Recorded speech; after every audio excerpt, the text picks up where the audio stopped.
पुणं बनतंय बाबा बुवा नगरी।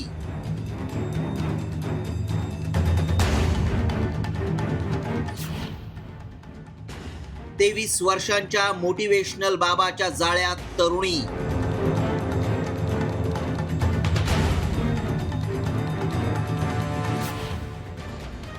अश्लील फोटो मागवले, बाबाचे बिंग फुटले। एक बात कहूं आपसे, अगर लाइफ में कभी भी कोई भी इंसान आपके पास आ जाए और आपसे अपनी प्रॉब्लम डिस्कस करे ना, तो उसको कभी भी सोल्यूशन मत देना, बस बैठो और सुनो।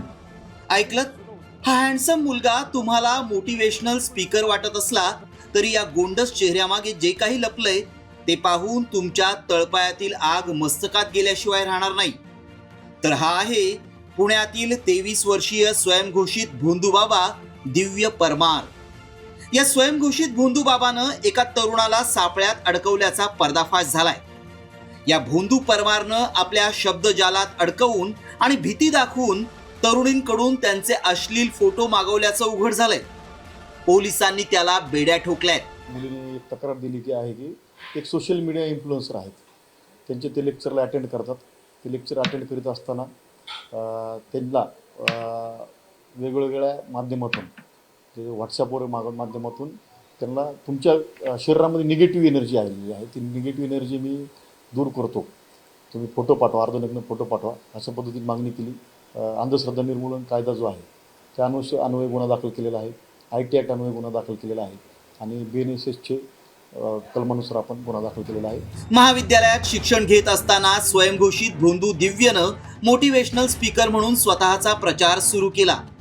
त्यानंतर मोटिवेशनल स्पीकर बनून हा भोंदू तरुणींना कसं जाळ्यात ओढायचा तेही पहा।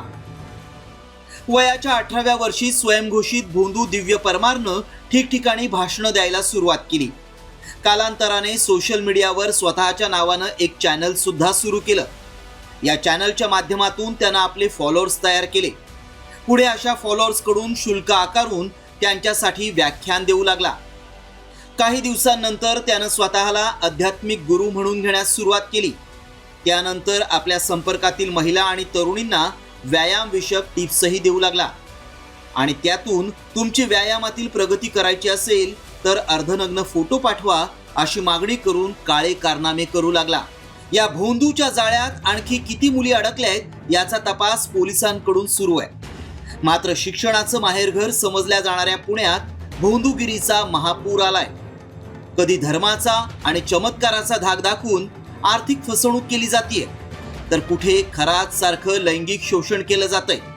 त्यामुळे अशा भोंदू बाबांपासून सावधगिरी बाळगण्याची गरज आहे। अक्षय बडवे, साम TV न्यूज, पुणे।